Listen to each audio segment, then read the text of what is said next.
So I'm going to offer an introductory lesson to this first lesson of the Good Project lesson plans, year one, lesson 1.1.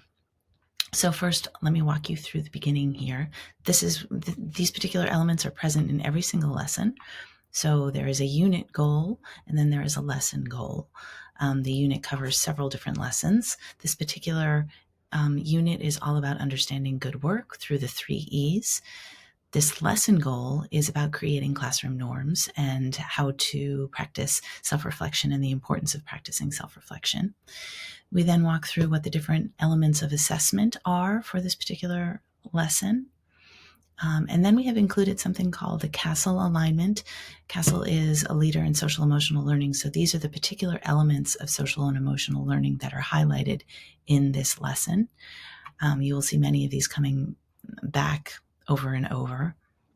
We then go through the different ways that we can document growth and learning in the gathering of the portfolio. So these are some of the different elements, and each one of these is a link. We always offer some additional resources as well. Many of them are optional, up to you whether you have time or not, and what you think might be most appealing to your students. If there are any prerequisites, we would note them here. Of course, this is the first lesson, so there are no prerequisites. And then we give you a sense of the total time. And all of them are 45 minutes. But again, depending on your students and how much they want to talk about particular things, depending on how you structure the classroom, this clearly can vary. So now I'm going to walk through the different elements of the lesson itself. So the opening should take about 10 minutes, and we have some suggestions here about why are we learning good work? Why is good work important? There is a handout, or you could also present it on a projection projected in front of the class about an introduction to the Good Project lesson plans. That's, again, a link right here. We can read through it together as a class. And then another option is to show this 3-minute video. We know often videos are super helpful. So again, you know your students best. So whatever feels best to them and to you, we offer options here. And then there's 10 minutes to practice discussion skills. So we offer 3 different options here, but they're really to offer suggestions about how to foster community within your classroom. There may be other activities that suit your students best. Feel free to include or not. But what we're hoping here is for some activity that enables the opportunity to start discussing. There will be a lot of conversations with peers one-on-one in the class. There will be small groups. So it may be different depending on your context than things that your students have experienced before. So here are the 3 activities. One is to practice something called a thinking routine. We have a lot of those in these lessons. So the thinking routine is think, pair, share. You would split your class into pairs of 2, explain to them that they're going to be working in pairs for 5 minutes about these 2 questions. What is self-reflection? And then why is it important?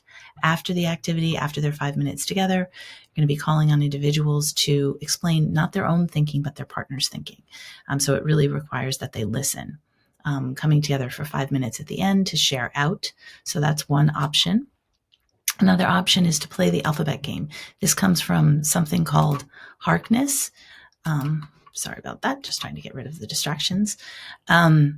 So putting students into a circle where they can all see one another. A small group, 5 to 10, is ideal.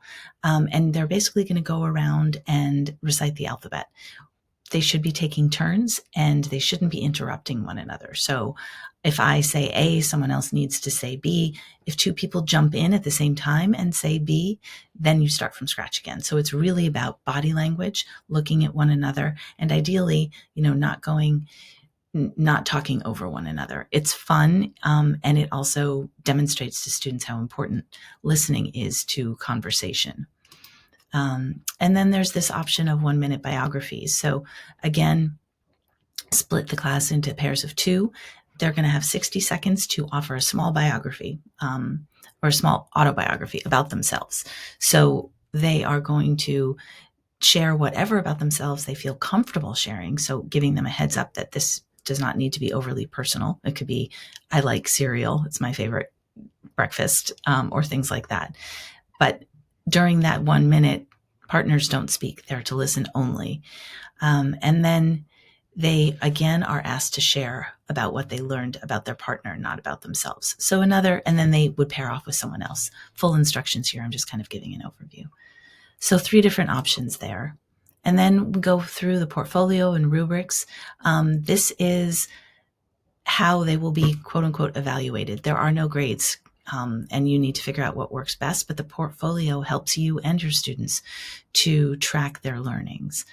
So this is the different options and what is allowed and suggested in the portfolio checklist. These are, again, all links and a rubric for each of the units to guide you. And then, very importantly, we offer time here at the end to set classroom expectations and norms.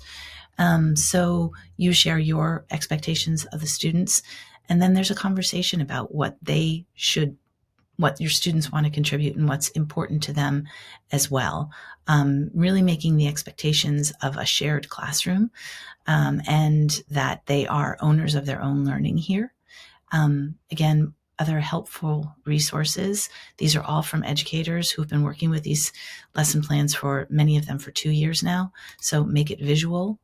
Helps for many more visual learners. Translanguaging. A number of educators have used these lesson plans to teach English.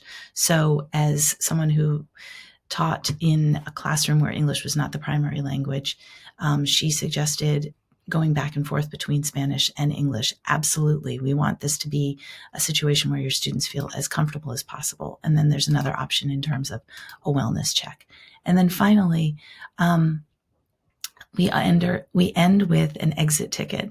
All of these lessons have an exit ticket, which is short, 5 minutes, but enables a bit of reflection, reinforcement, and suggestions about what may or may not have been acquired during that particular lesson. So that's an overview of the very first lesson. Hope it's helpful.